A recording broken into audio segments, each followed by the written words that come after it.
Good morning from Jomsom. এখন সকাল 6টা বাজবে আর খুব হাওয়া দিচ্ছে। সকাল সকাল উঠেই অসম্ভব হাওয়া দেওয়া শুরু করে দিয়েছে জমসমে। আর সানরাইজ হচ্ছে এইরকম অবস্থা পাহাড়ের। ওইটা হলো তিলিটসো আর এইটা হলো অন্নপূর্ণার পেছনে একটা পিক যার নাম নীলগিরি। এখানে এয়ারপোর্ট, আর কিছুক্ষণ পরে হয়তো একটা প্লেন নামবে, তার নামার কথা। আর ওইটা দূরে যেই পাহাড়ে বড় সূর্যের আলো পড়েছে সেটা হলো ধৌলাগিরি, 7th হাইস্ট পিক। আমরা পোখরা থেকে যেই অন্নপূর্ণাটা দেখছিলাম সেইটার আমরা এখন পিছনে চলে এসেছি। পুরো এটা অন্নপূর্ণা, তার এরমভাবে ঘুরে এখানে চলে এসেছি। আর তার পেছনেই আরেকটা পিক হলো নীলগিরি। এইটা আমাদের হোটেল সাভানা, আর তার পেছনেই এইরকম এক বরফের পিক। দারুণ, অসাধারণ জায়গা, অসাধারণ। অসাধারণ বললেও কম হবে, দারুণ জায়গা। এখন 7:15 বাজে আর আমরা এই সুন্দর জমসম শহর থেকে মুক্তিনাথ দর্শন করতে যাচ্ছি। তার সাথে আজকের ওয়েদারটা ছিল অসাধারণ। আকাশে একটা মেঘ দেখা যাচ্ছিল না।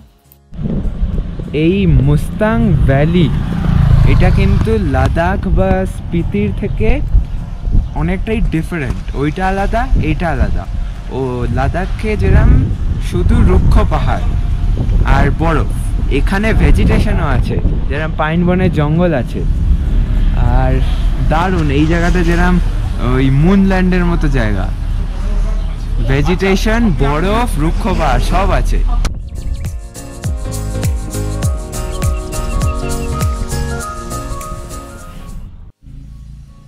ঘাসার পরে এখানে আমাদের আরেকবার পারমিটটা চেক করালো। মুক্তিনাথ যাওয়ার রাস্তা, এখান থেকে মুক্তিনাথ আরো 40 মিনিট লাগবে। আবার জমসম থেকে বেরোনোর পর ল্যান্ডস্কেপ পুরো লাদাখের মতো হয়ে গেল।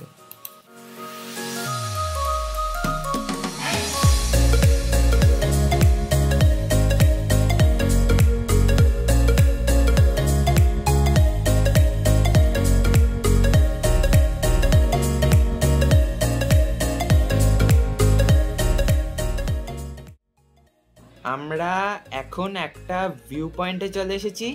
জমসম থেকে মুক্তিনাথ যাওয়ার রাস্তায় এই জায়গাটার নাম কাকবেনি, যার ডান দিকে মাউন্ট ধৌলাগিরি আর তার বাঁ দিকে মাউন্ট নীলগিরি আছে।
এখন এই ভিউ পয়েন্টটায় যাচ্ছি, যা ঠান্ডা, কথা জড়িয়ে যাচ্ছে।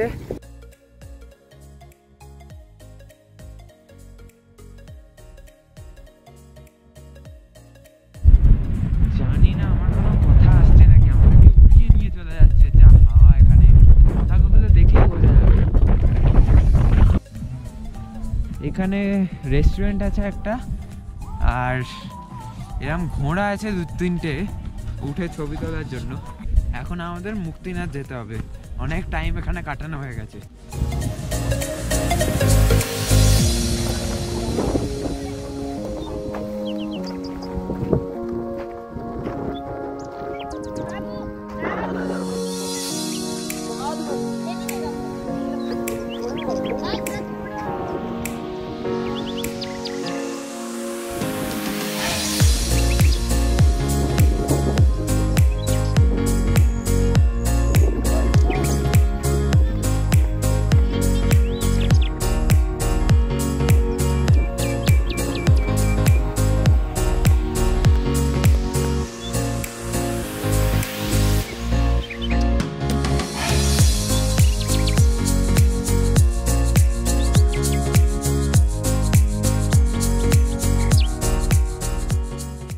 9:05 বাজে আর আমরা মুক্তিনাথ টেম্পলে যাওয়ার পার্কিংয়ে চলে এসেছি।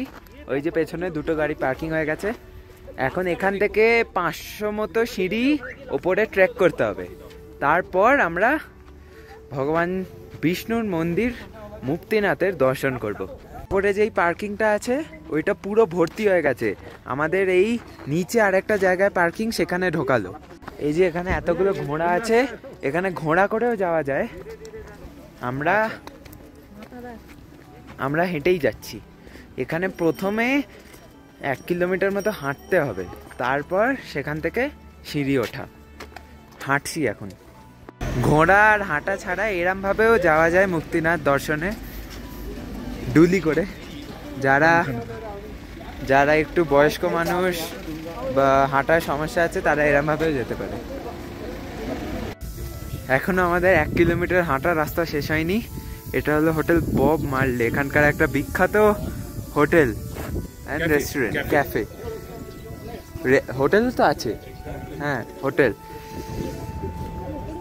আমরা যাচ্ছি, আর হয়তো বেশি দূর সিঁড়ি না, আর কিছুক্ষণ পরে সিঁড়ি শুরু হয়ে যাবে। আমরা যাচ্ছি, পেছনে ধৌলাগিরি রেঞ্জ দেখা যাচ্ছে পুরো ওটা। আমরা সিঁড়ির সামনে চলে এসেছি, ওইখান থেকে সিঁড়ি শুরু হচ্ছে।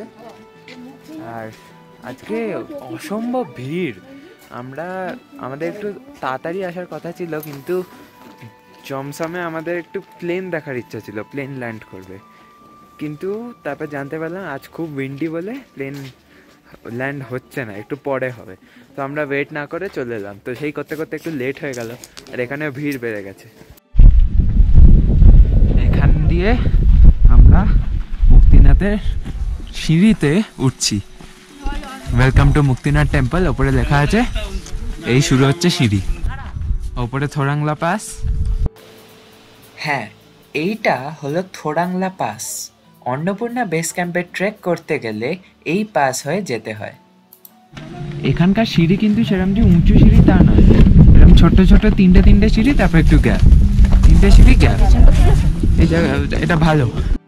ঘোড়াদের আর মানুষদের যাওয়ার রাস্তা আলাদা, এখান দিয়ে ঘোড়া যায় আর মানুষ সিঁড়ি দিয়ে যায়।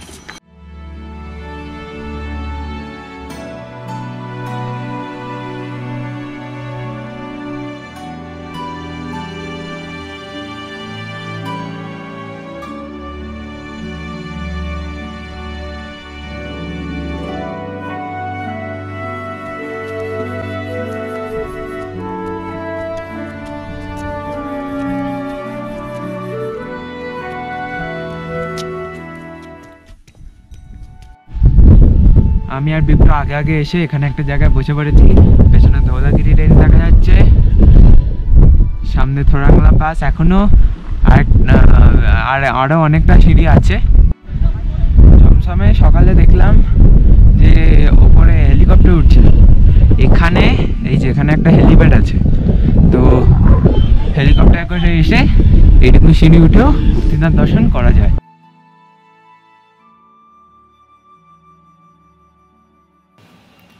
আরেকটা ইনফরমেশন দিয়ে রাখি তোমাদের, এই মুক্তিনাথ টেম্পলের হাইট হলো 12,343 ফিট, মানে বেশ উঁচু। কিন্তু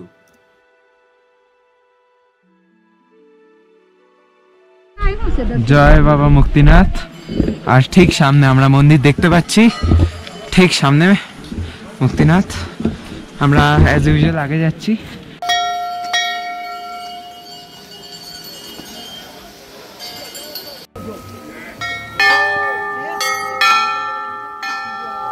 Last few steps.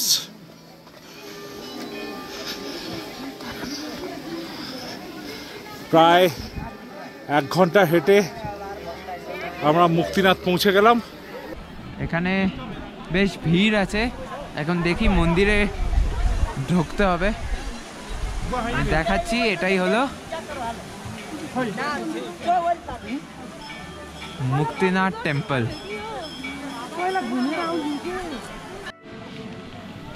এইখানে টোটাল 108টা এরম ভাবে কল আছে, যেখান থেকে জল পড়ছে। তো এখানে সবাই ভেতর থেকে এখান থেকে গিয়ে চান করে। আমি দেখাচ্ছি, এরম ভাবে সবাই চান করে। কিন্তু আমরা আমরা শুধু মাথায় জল দিয়ে দিচ্ছি বাবার মতো এরম, এই তো সব কটা কল থেকে জল নিয়ে দিয়ে ব্যাস।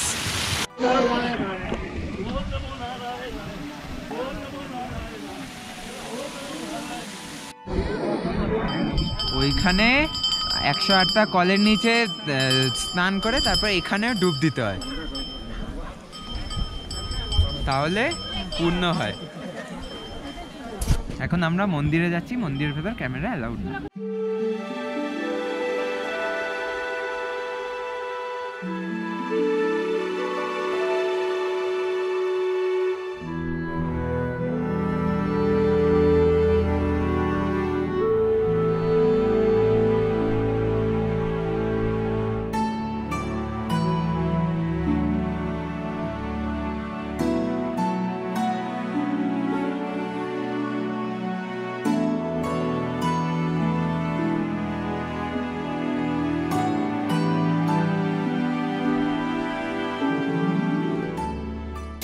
একশো আটটা জলের এই কল থেকে মা এই বোতলে সব 108টা কলের জল আছে।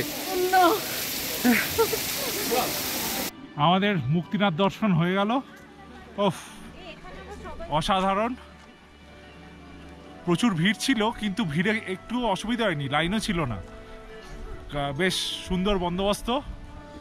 এবার আমরা এইদিকে এই বুদ্ধ স্ট্যাচুর এইদিকে আসছি।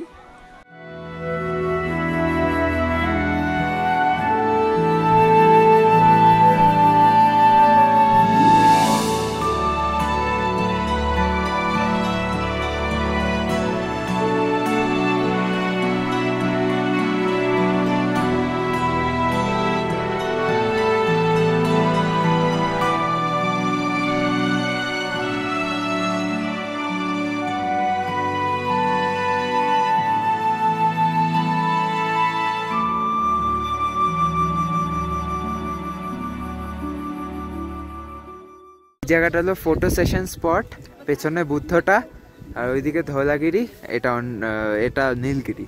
এখানে সবাই এখন ফটো সেশন হচ্ছে।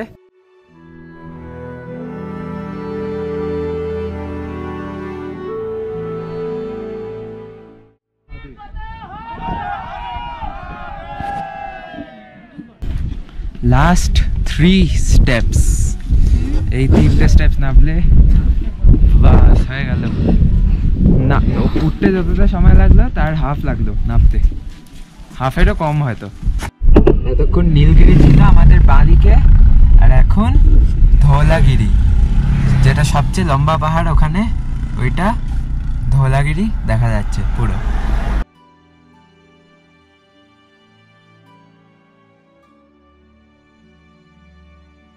আমরা এখন এই হোটেল থেকে চেক আউট করছি, হোটেল সাভানা। একটু লেট হয়ে গেছি, 12টার সময় এখানে চেক আউট করার সময়, এখন 1টা বাজতে চললো, তো তাড়াতাড়ি এখন যাই। এখন আমরা আগে লাঞ্চ করতে যাব কোনো একটা হোটেলে, তারপর আমাদের আজকে ডেস্টিনেশন হলো লেটে, কাল যেখান থেকে এসেছিলাম সেখানে গিয়ে আমরা আজকে থাকবো। এই আজকের আমাদের লাঞ্চ, থাকালি প্রত্যেক দিনের মতো। এখানকার অথেন্টিক খাবার, ট্র্যাডিশনাল খাওয়া হয়ে গেল, থাকালিতে ভালো লাগলো। এখন আমরা একটু এগিয়েই 15 মিনিটের রাস্তা, ধুম্বা লেক, একটা লেক আছে সেখানে যাব, তারপরে এখান থেকে আমরা লেটেতে ফিরবো।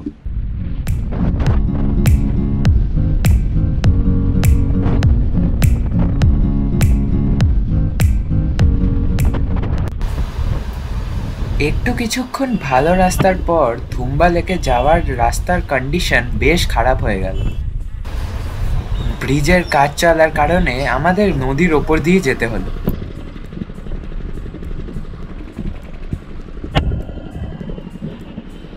এদিকে ব্রিজের কাজ হচ্ছে, তাই আমাদের নদীর ওপর দিয়ে যেতে হবে।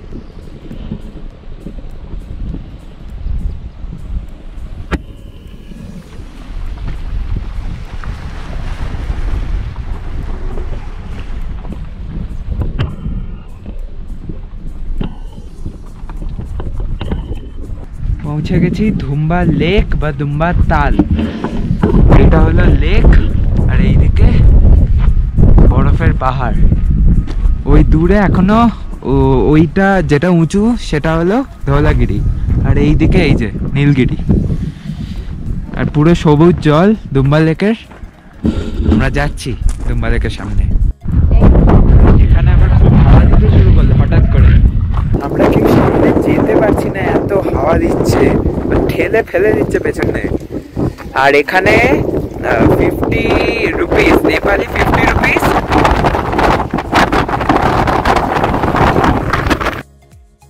এখানে নেপালি 50 রুপিস পার পারসন নিয়েছে এন্ট্রি ফি। এরকম সিঁড়ি মতন করা আছে দুম্বা লেকের কাছে যাওয়ার জন্য।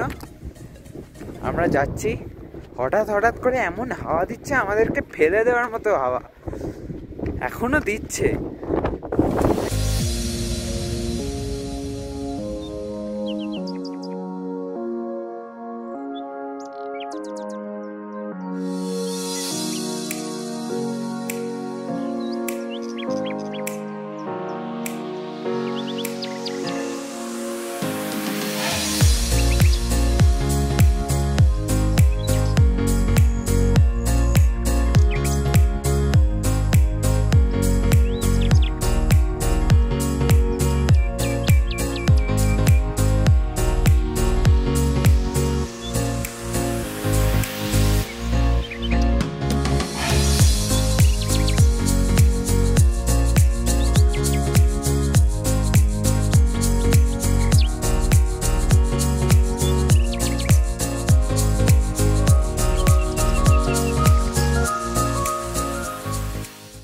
ধওলাগিরি ঢেকে গেছে, সূর্য এখনো আছে, এখনো গরম আছে কিন্তু হাওয়া দিচ্ছে।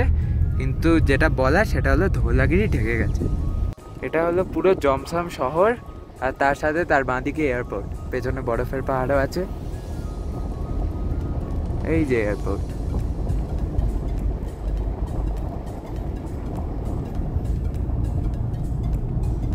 এই আমরা জমসম এয়ারপোর্ট থেকে বেরিয়ে যাচ্ছি লেটের উদ্দেশ্যে। এখান থেকে ঘন্টাখানেক লাগবে। জমসম ছেড়ে আমরা বেরিয়ে গেলাম।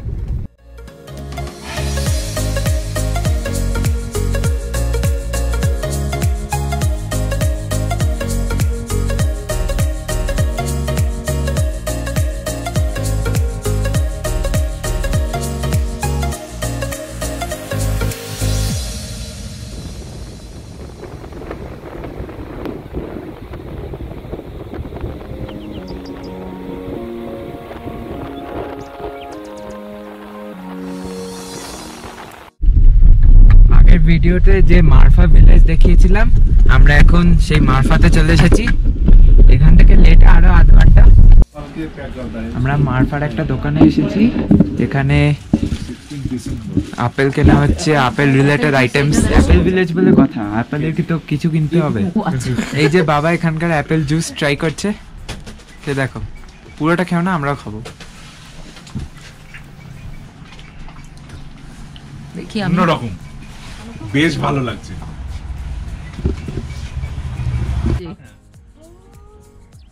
দারুণ খেতে, অ্যাপেলের একদম অরিজিনাল জুস, অরিজিনাল অ্যাপেলেরই ফ্লেভার, একদম পুরো অরিজিনাল জুস অ্যাপেল। এই যে এখানে একটা বড় সড়ো সাসপেনশন ব্রিজ আছে, এখানে রাস্তা করা আছে দেখে আমরা একটু ওঠার প্ল্যান করলাম। এই হলো সাসপেনশন ব্রিজ, নিচে কালীগণ্ডকী নদী, ওইদিকে আমাদের গাড়ি।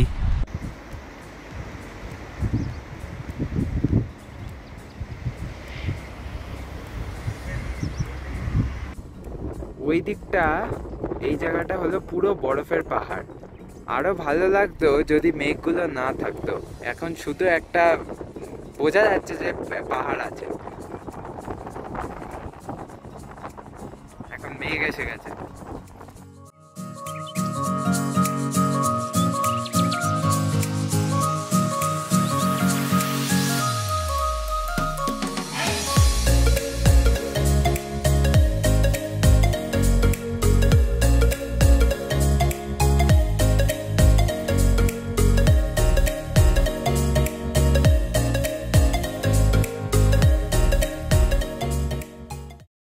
পাঁচটা বাজতে চললো, আর আমরা এখন পৌঁছে গেছি লেটেতে।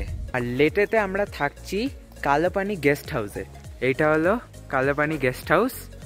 আর এটা পুরো পাইন বনের মাঝখানে, ওইদিকে পাইন বন, আর চারদিকে যেদিকেই মুখ ঘোরাবে সেদিকেই বরফের পাহাড়। এইটা আমি বলে দিই, এটা হলো ধৌলাগিরি।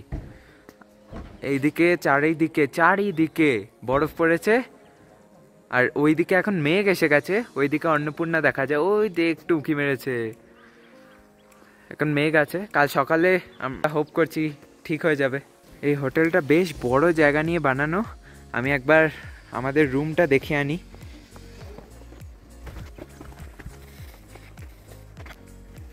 এই হলো আমাদের রুম।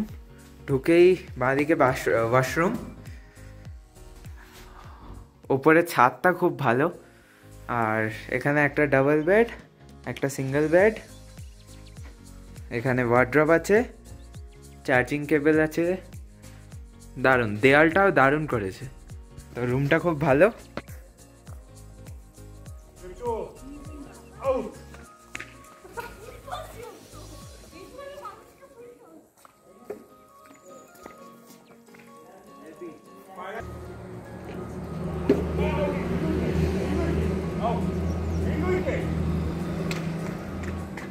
আমাদের হোটেলে আলো জ্বলে গেছে। ওইদিকে এখনো একটু একটু নীলগিরি দেখা যাচ্ছে, ওইটা নীলগিরি। এখন আমরা একটু বেরোচ্ছি লেটের রাস্তায় হাঁটতে। ডিনার খেতে এসেছি আমাদের হোটেলে। আর খাওয়ার আগেই একদম দারুণ আয়োজন করা হয়েছে। আর প্রথমেই এখানে গরম জল দিয়েছে। আমাদের ডিনার চলে এসেছে। ওইখানে ফ্রাইড রাইস, এটা ভেজ মাঞ্চুরিয়ান, ওটা চিকেন মাঞ্চুরিয়ান, আর নুডলস দিয়েছে ওইখানে, ওটা হলো নুডলস। হয়ে গেল আমাদের খাওয়া। দারুণ ছিল, দারুণ খাওয়া দাওয়া ছিল এই হোটেলের। একটু কস্টলি, কিন্তু খাওয়া দাওয়ার কোয়ালিটি খুব ভালো। আর আজকে এই ভিডিওটা কেমন লাগলো তা অবশ্যই কমেন্টে জানাবে। ভালো লাগলে লাইক শেয়ার সাবস্ক্রাইব করতেই হবে। কালকে আমরা আমাদের প্ল্যান পোখরার একটা অফবিট গ্রাম আস্তামে গিয়ে থাকবার। তো দেখি কালকের গল্প কালকের ভিডিওতেই হবে, নেক্সট ভিডিওতে। তো আপাতত গুড নাইট, এখন ঘুমাতে হবে। Bye bye, thanks for watching.